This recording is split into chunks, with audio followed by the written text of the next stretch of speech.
Hello, Javi. How you doing? Nefron, John, good to see you guys.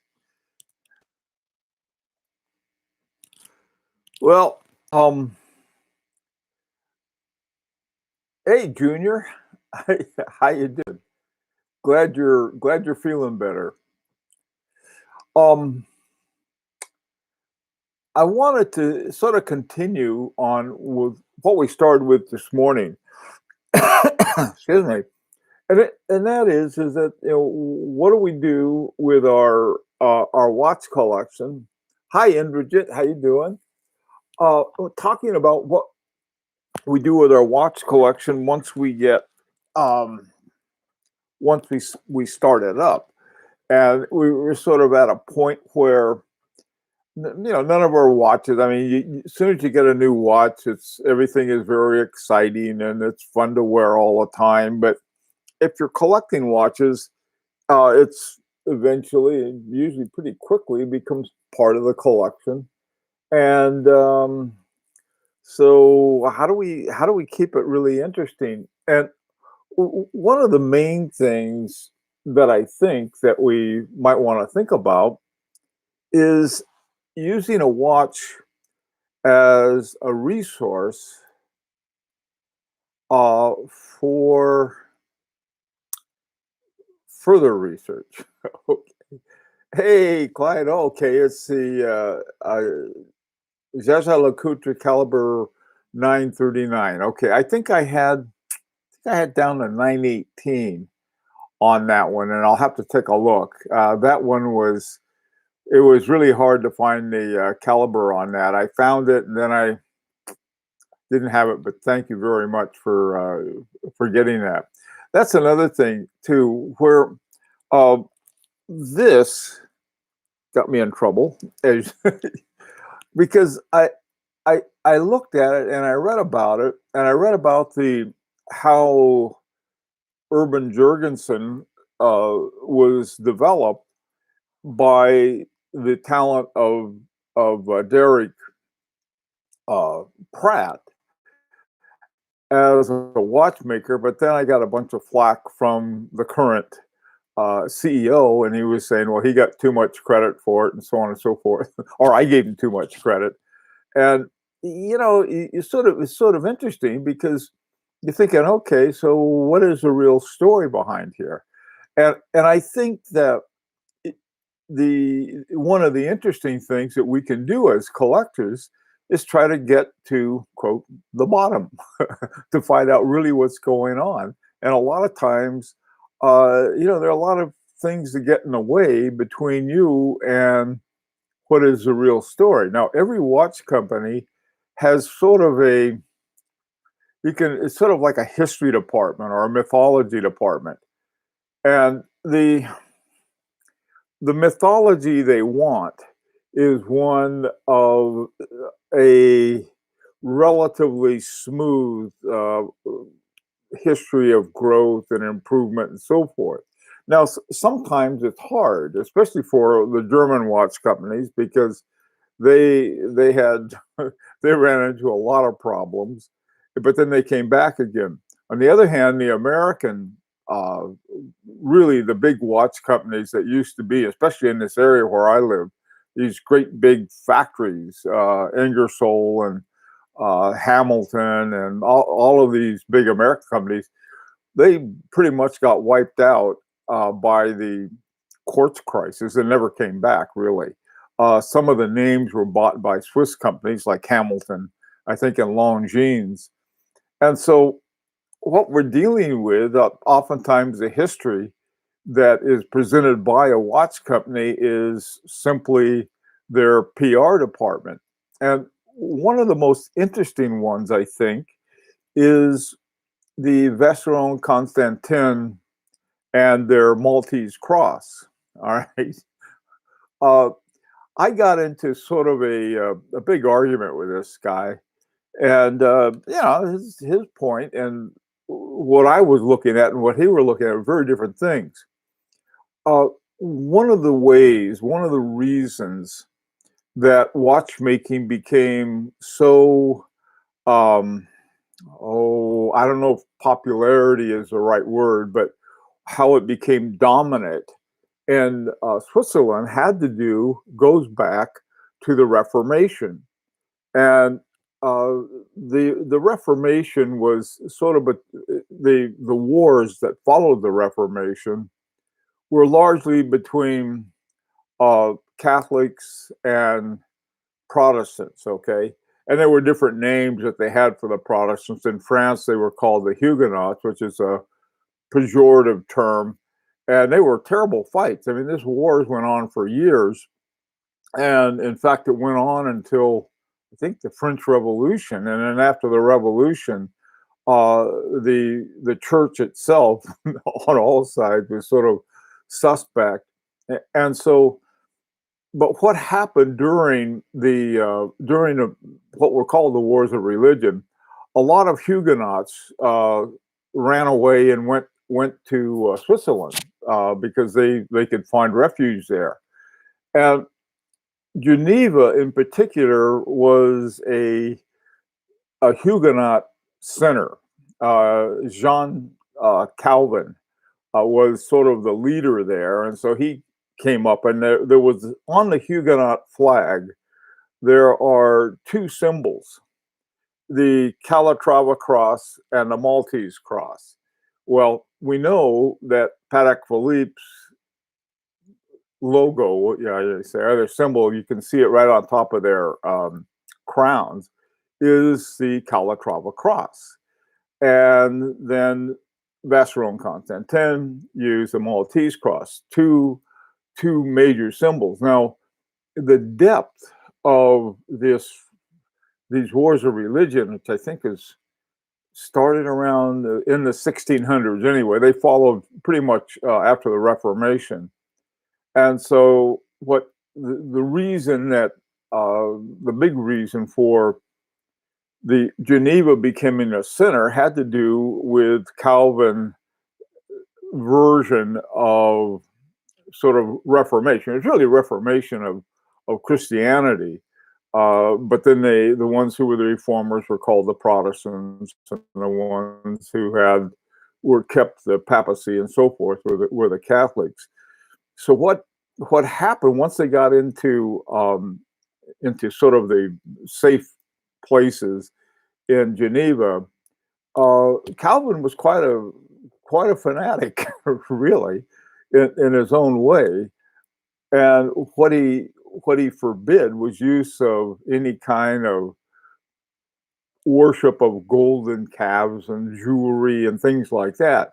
However, being the sort of nose to the grindstone version of the religion, it was okay to have watches, and time was a good thing. So a lot of the goldsmiths and jewelry makers and so forth took up watchmaking in Geneva, and there the other kinds of things that happened right around that, led to these different kinds of symbols that you'll see still in Switzerland today, including the Maltese cross and to a lesser extent the Calatrava cross. Well, the Maltese cross is most people run to Wikipedia and look it up, and it's a little more complicated than Wikipedia's. But here you have this Maltese cross that was, the sort of represented the conflict between Protestants and Catholics at one time. And so, what the quote history of the Maltese cross in Vacheron Constantin, how it came to be redefined. And one of the myth makers at Vacheron Constantin decided that it was really one of these Maltese cross looking devices in a watch. And so he said that was what it was. Now, if you're selling watches, you don't want to, have the Catholics or the Protestants or the Muslims or anybody else mad at you. And so saying, okay, well, here it is. And the Calatrava cross, the same thing. This was a battle between the Moors and the Christians in Spain.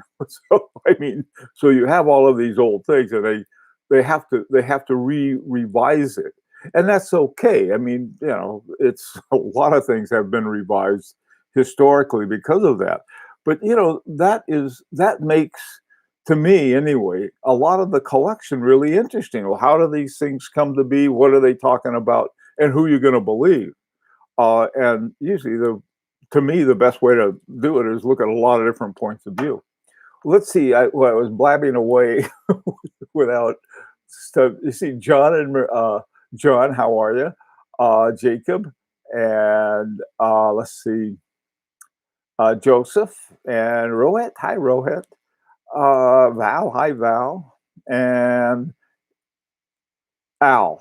24 karat Al. Let's see. Okay. Let's see. What else going on? Hi, Andrew. Hi, Greg. Uh, you need to write a book. Listen, I am so tired of writing books. Writing books is hard. Writing books is like digging a ditch. It's just hard work. And I've done enough, so I'm not going to write a book. I got to have these videos. Videos don't take as long. But thanks anyway, Greg. Current watchmaking for passionate, intelligent dummies. I tell you what, that's your idea. You write the book. Hi, hey, how you doing, Eric? Hey, thanks for the help in the French too, by the way. Okay, doke. So, yeah, John, trading information back and forth between watch enthusiasts. I agree with you. That's one of the things we can do, and I think the I don't know. I really like the face-to-face meetings, but during the pandemic, we haven't had many. We sort of have a yearly meeting in one of them in New York. I think they have one in Los Angeles at the Watch Time show, which is I wish there were more of those that people could all go to and look at all the watches. But I guess they're fairly expensive to put on and so forth, so they're annual. I would really like to go to some in Switzerland and see the watches and wonders and some of the other ones. I know that also in Singapore, and I think they may have had one in Shanghai too, and Hong Kong, where they have some big watch shows. Those are a lot of fun. Indrajit, just posted on the HHL. Let me know which one you prefer. Okay, I'll get back there. Thanks, Indrajit. Let's see. Do you see the email I sent you on Cartier with the FPGA movement? It sold at auction for 50,000. Oh boy. Okay. I changed my email, and so Al, I've got the same email first part, but now it's at gmail.com instead of the old one at att.net. So that's where that may have happened through my emails. Okay, so let me ask. I was trying to think of some other things. When you dip into a lot of these things, it seems to there are these different paths that show up out of different things. One of my favorite ones, and I always bring this up, and so perhaps too much, but was to me the story of Jean-Pierre Jacquet is a really interesting one. Here was a guy who had a very successful business, basically taking iboshes from pretty much ETA iboshes and making watch movements. And so he'd sell the watch movements as all fixed up and so forth. And then he did something really stupid and involving himself and some other people and had to go to prison for it. But then he made this movement that was a shaped movement from some ibos. There are different guesses on it. One of the current guesses that makes a lot of sense is the Peizu 7001, which is ETA 7001. And then he took it, and then has put it into a shape movement. And so I started collecting watches that had that particular movement in it, and some other people did too. They found some, you really find some interesting things. Here it is. I don't know if you can see it very well, but that movement uh, is. I mean, if you've ever seen a Peizu 7001, I don't think it looks a thing like it. But like I said, this is the best guess we have now. I tried to get a hold of Jean Pierre, who's out of stir now, and but he's been banned for life from the watch business. But his son is now running. What's it called? Starts with a C. A big. Forgot the name of it. Uh, in the same town in, let's see, La Chaux-de-Fonds, Switzerland. So anyway, so there are a lot of interesting roads, you might say, you can go down. And so you're looking at one thing and you find something in it, and then that leads to all of these other different things. And that's why you're at the same time, you're enjoying your watches and basically looking where the watches can take you.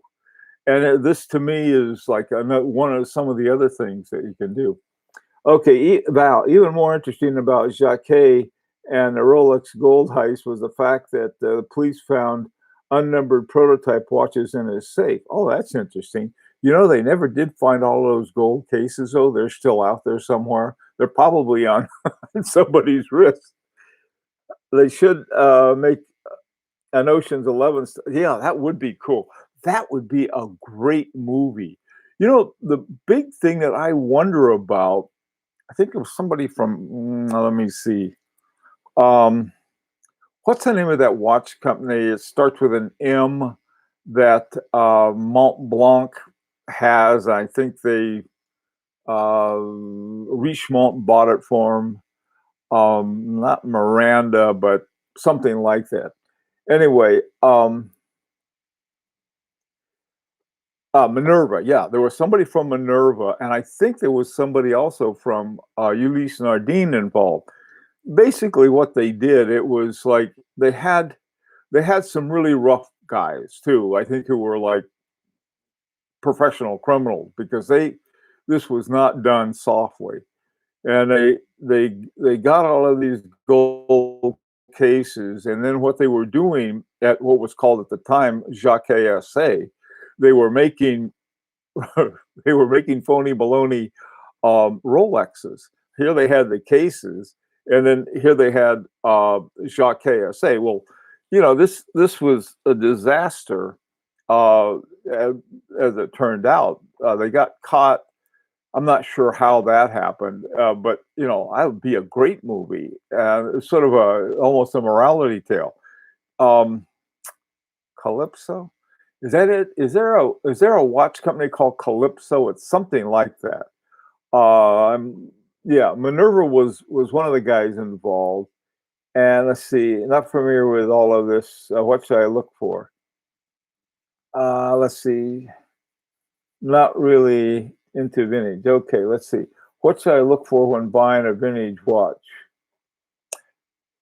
I'm not the guy to ask, honestly, but Clyde and some of the other guys might help out. Hey, CW Greg, how you doing? Yeah, Minerva, great. I what is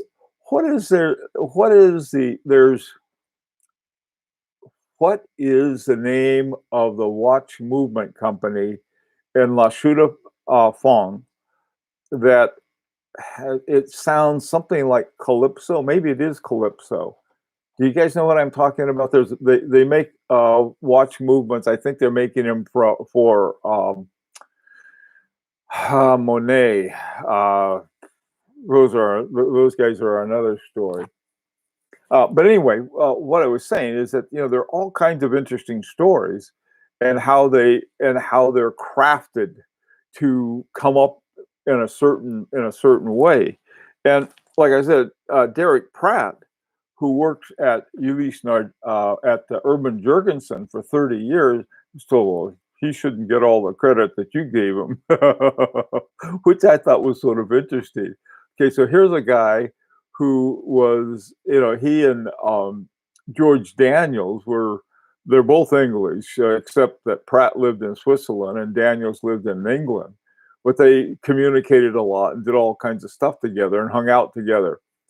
But his contribution was making this watch that he died. He did the prototype and then he died right before they began producing it. But in 30 years at Urban Jurgensen, he must have been doing something else other than, watching the paint dry. And so, this I'm going to go into it a lot more deeply and find out, well, what is going on and why did the current CEO give me what for about not getting it right. He even offered to copy edit. That'll be the day.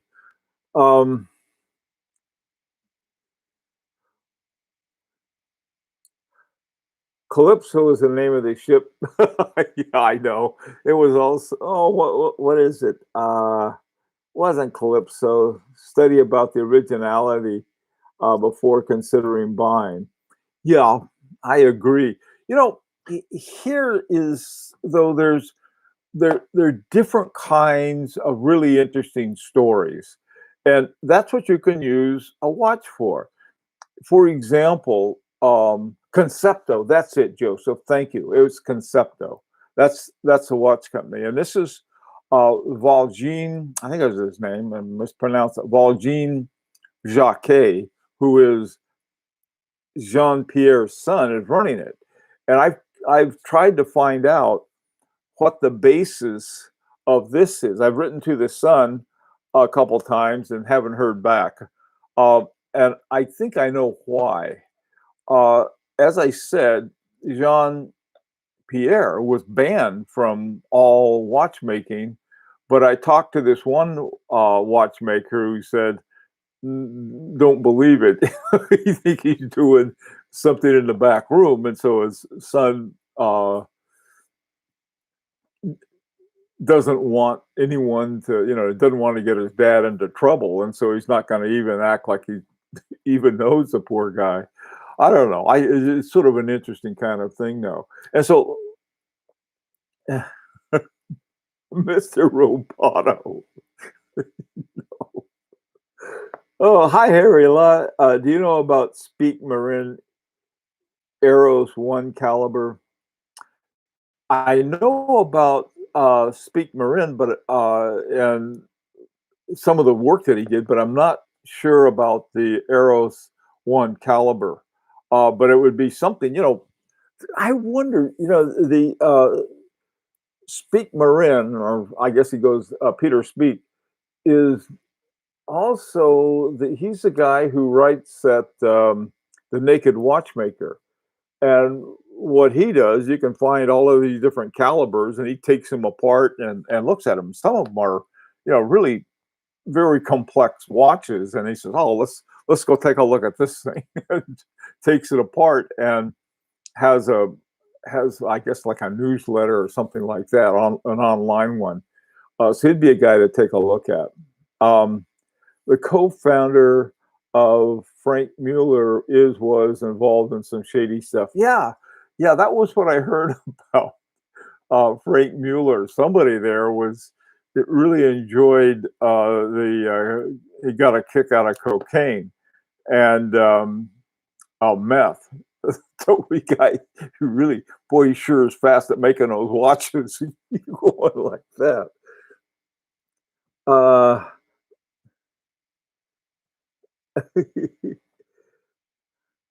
Val Concepto used to make movements for Romain Jerome. Yeah, that was one. And also, what's his name? That starts with an M. I forgot. Hello, Thomas. How you doing? Yeah, you're sorry you're late. We'll go stand in the corner for 5 minutes, and then you can come back.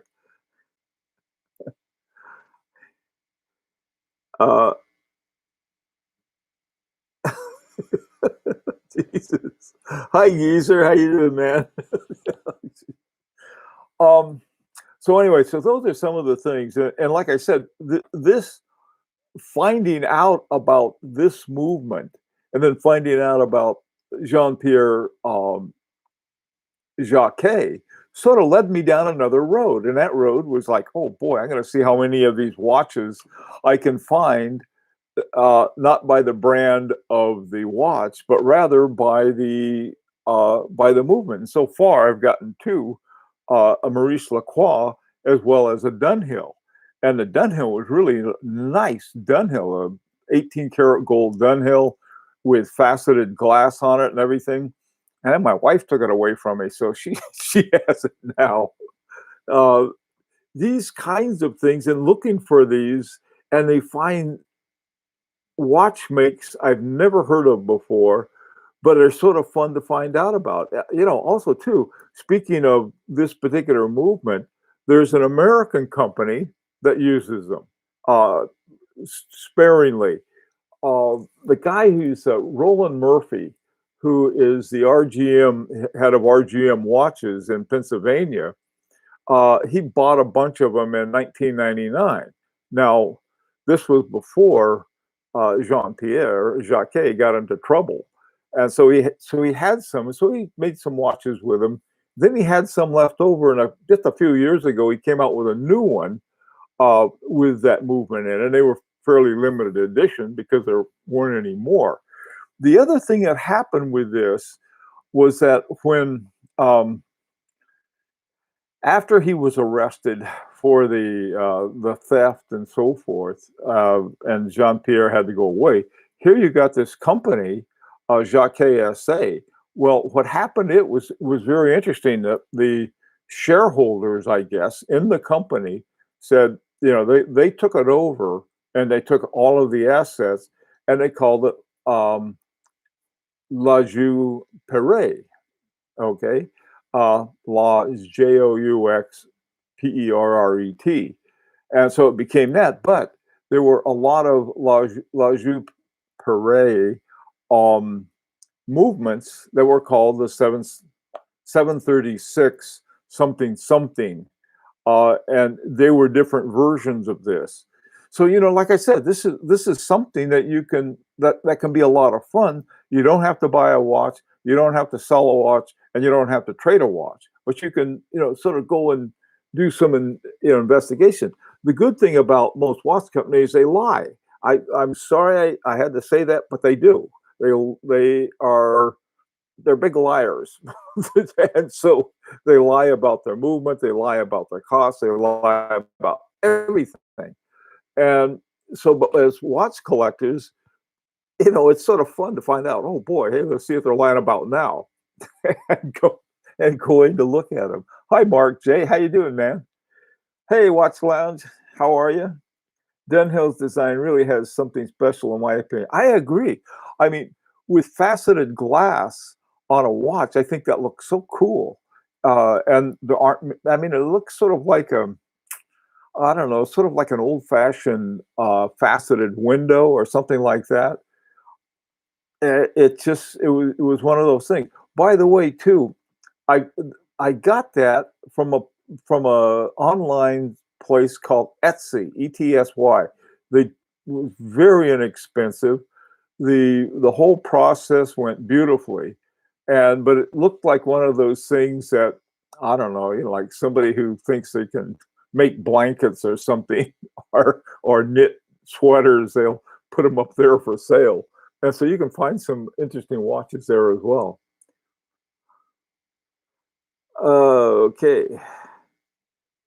Okay. Everybody is back up.